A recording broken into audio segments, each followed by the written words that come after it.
beloved Boss Mike Cervera.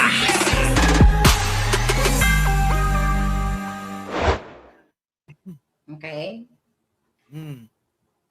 Nilalako mo ang private. Okay? Hmm. Ang private Hmm. ni Pangulong Duterte. Hmm. Bastos ka. Bastos ka daw pala eh, Alpotere. Oo, Ronnie Salde, oo, Angelito Hernandez, Cecil Santos, Gabriel S, oo. Sa inyo pong lahat ng mga bagong dating, pakiusap lang po, Lilian Garcia. Huwag niyo hong kakalimutan na mag-like, Ghost OG, opo ha. Oo. At si Percival Kilup, opo mga kababayan ko. Oh, ito na mga kababayan, bastos daw itong si Alpotera. Walang matinong babae. Hmm.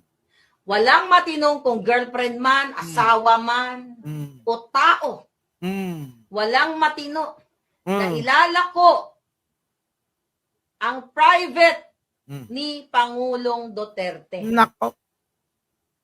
Yan po ang Ginto ba yan, Marlica, para ilako niya? Ha? Ginto ba yan? Ginto ba yung ethics ni Digong para ilako niya? Diyos ko po. O, tuloy. ginagawa ni Alpotera. Nako. Tarantada ka. Oo, nako.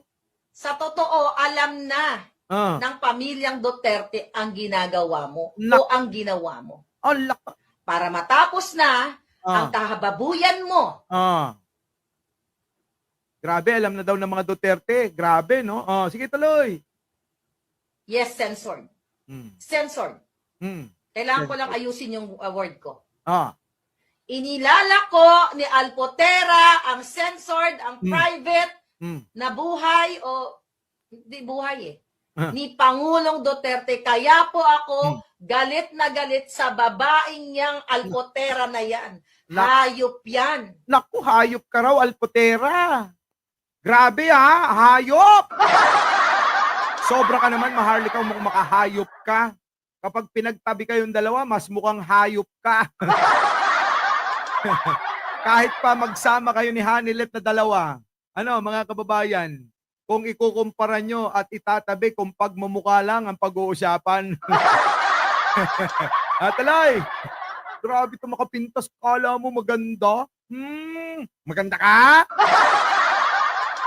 Gusto ko gaspang ng balat mo, ha? Pinakita niya sa kanyang mga gadget, sa kanyang mga laptop, ganyan niya babuyin ang Pangulong Duterte. Hala ka, bakit naman binababoy mo kung talagang love mo siya? Maharlika naman eh. Alam mo kasi yung balita mo na yan eh, hindi makatotohanan eh. Di ba, Troy N? Di ba ba? Kung totoo yan, Catherine Galpo, eh di sana nakita mo na. Malamang nasa iyo na. At pinagpapantasyahan mo na sana. Di ba mga kababayan ko? Eh malamang yan.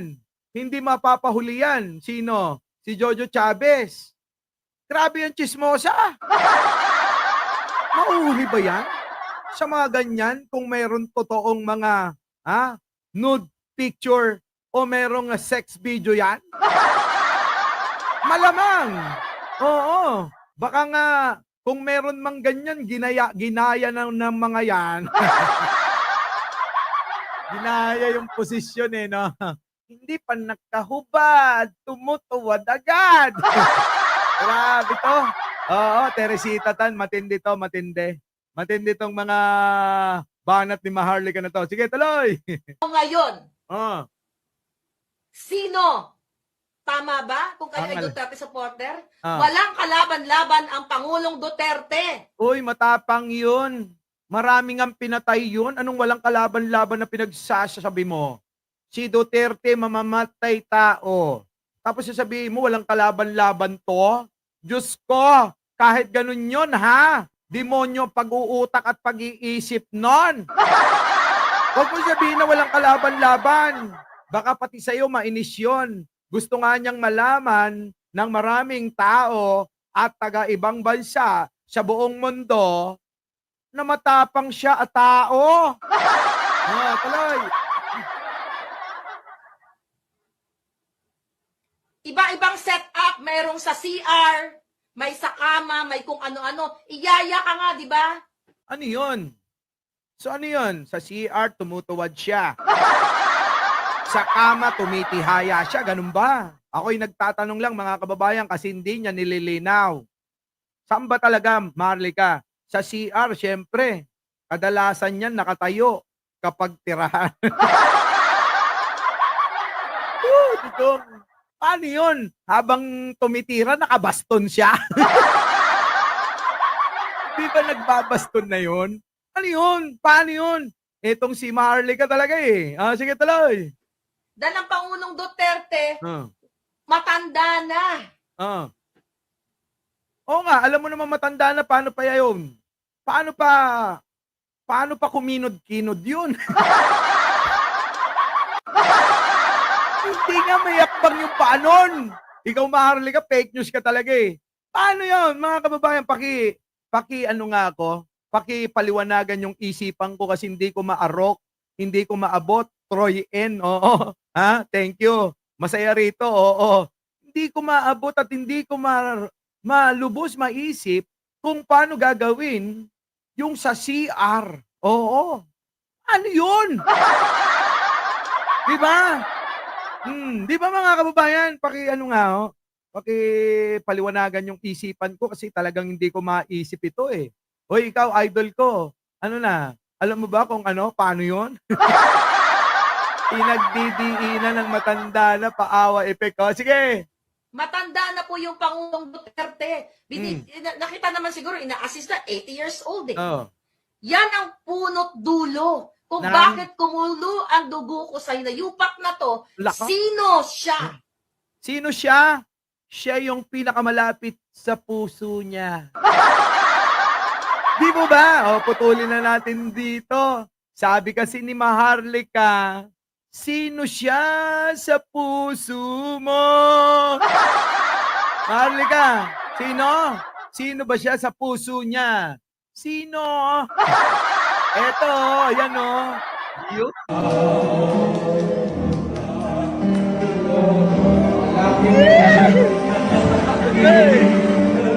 Ang sweet nila mga kababayan, may pakanta-kanta pa.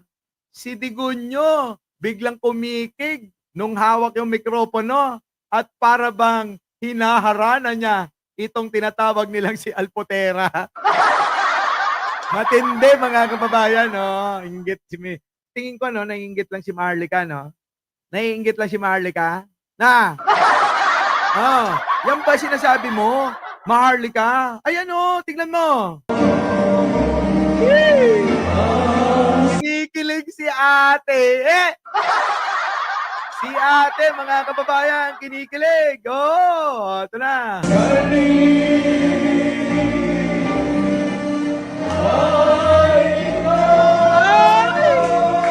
Ang pag-ibig daw ay ikaw. Ito na. Wala ka. Wala nang hininga si Duterte. Nawala na ng hininga. Sabi dito ay grabe, may papunas-punas pa.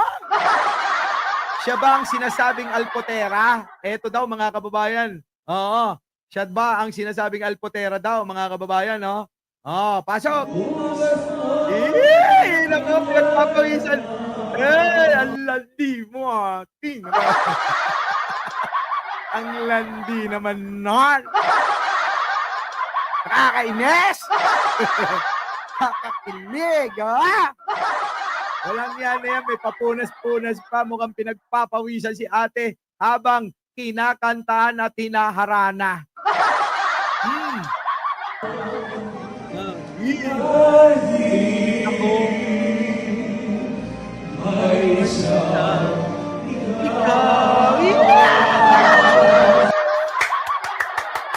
May isang ikaw, sabi, mga kababayan!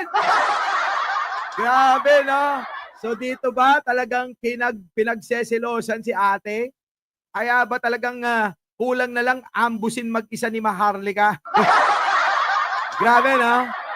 Kulang na lang ambusin ni Maharlika Itong si Alpotera, mga kababayan. Kakakilig naman tong moment na to. Kaya siguro yung isa nagseselos ng todo-todo. Sige, tuloy. Tuloy natin. Ang kapalit ay iskandalo. Tuloy.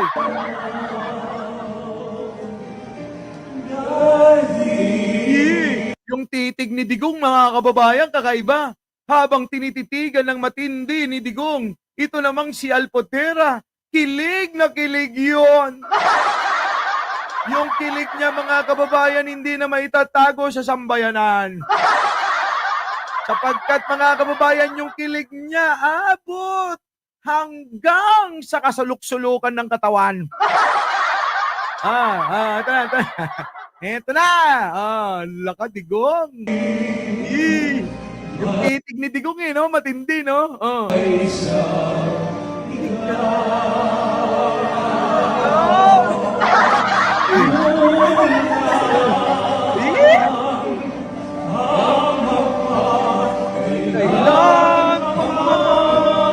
Grabe naman yung kanta, pangpatayan.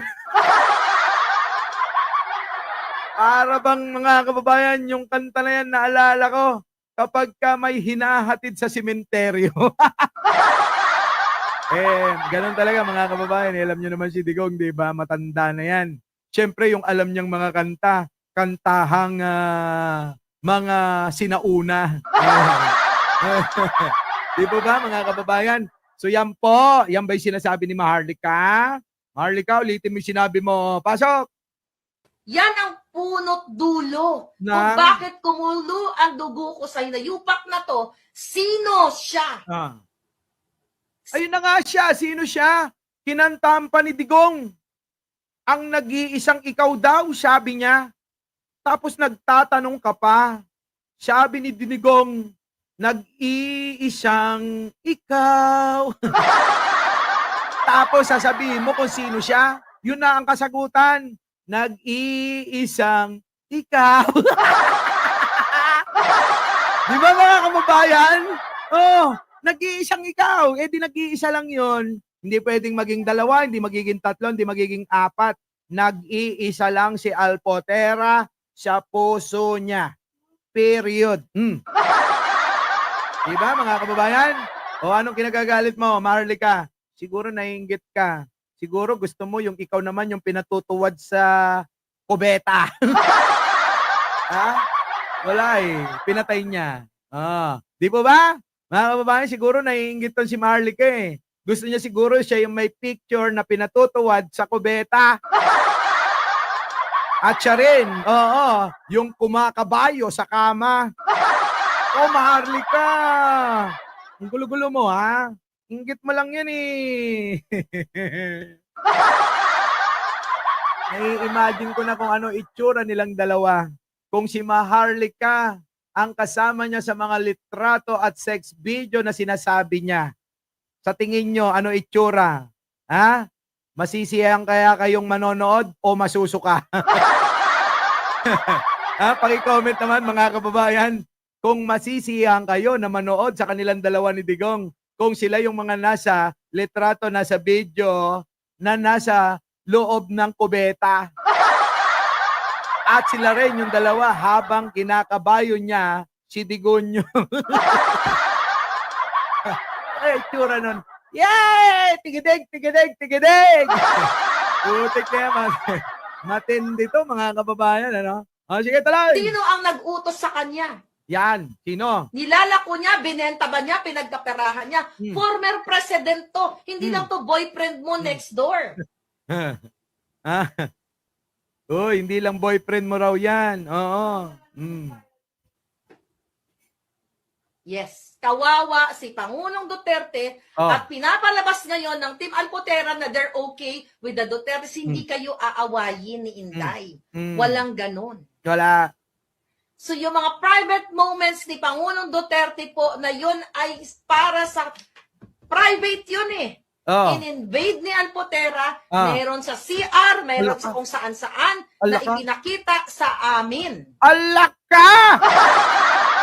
Kaya nung nakita ni Maharlika, sobrang inggit niya. Bakit ikaw, Eka, meron yan samantalang ako matagal nang sumusuporta? Ni isang halik, wala pa. Kita niyo mga kababayan ko, di ba? Bagong Pilipinas Unity Clan. At syempre, nandiyan na rin si Arnold Lopez, Eugene Di Mesa, si Gabby Quickfight, sino pa? Bahala na kayo, My Pet Sabis. So ngayon, mga kababayan ko, alam nyo kasi mga kababayan, dito sa puntong ito, hindi ko kakampihan si Maharlika sapagkat mali-mali po yung mga sinasabi niya. Sabi niya, saan galing ang pera, sino nagbabayad sa'yo, di ba? Mga kababayan, walang nagbabayad dyan kay Alpotera. Maraming pera yan. Oo, kung sino man yung nasa likod niya, sigurado na maraming pera.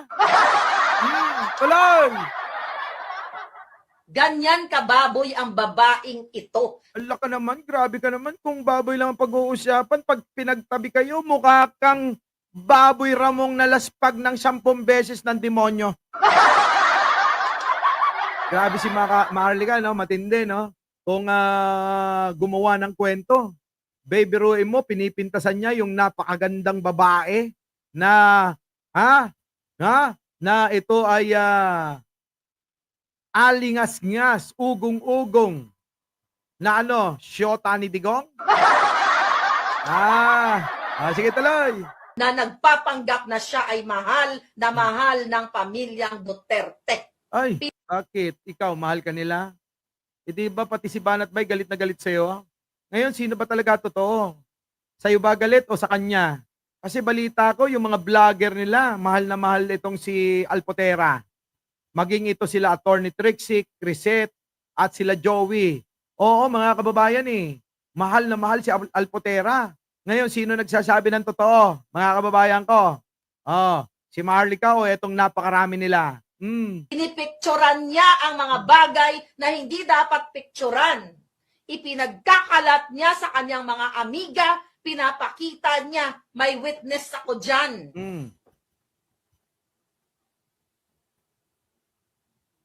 Grabe, may witness pa raw siya. Sabi ni My Pets Habis, matagal na to sa channel ko, maraming alam to. Kaya nga nag-away-away ang mga pamilyang Yanson dahil sa yaman, controlship of their businesses. Sa totoo lang mga kababayan, sa mga comment nyo, ako'y na-curious. Kaya ako nag-research. Oo, meron akong mga nadaanang mga litrato. Litrato na tila ba itong pamilya talagang hindi nagkakasundo-sundo sila. Tama si My Pet Habis May connect kaya dyan, mga kababayan? Meron kayang connect? Tanong lang. Itong awayan ng pamilya ng mga etong sinasabi ni My Pet Habis, ng mga pamilyang Yanson dito sa pagsuporta nila kay Digong?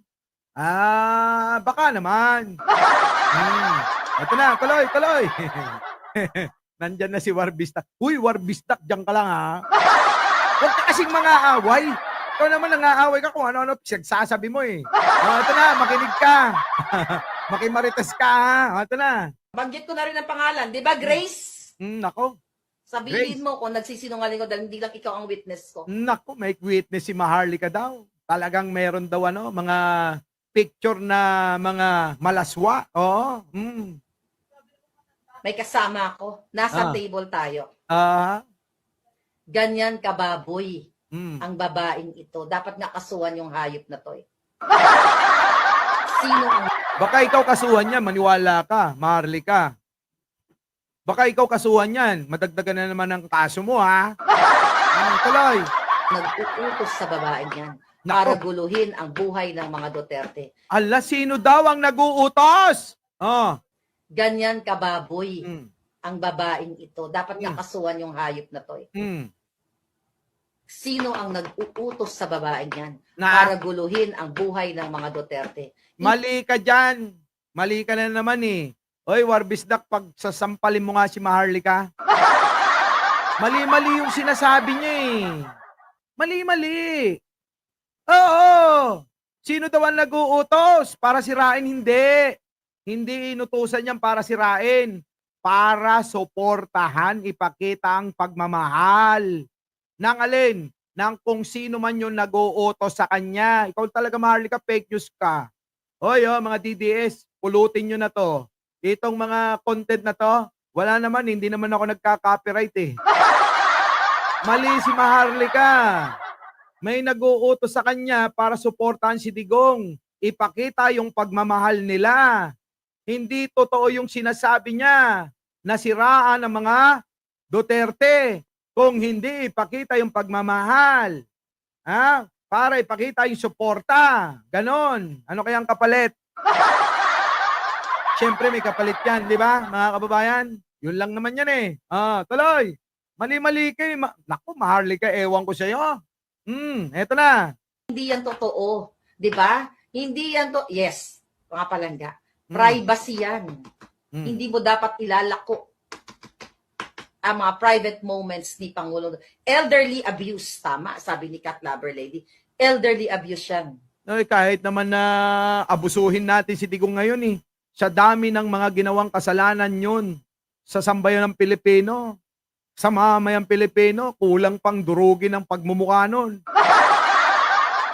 Di po ba mga kababayan ko? Our beloved Boss Mike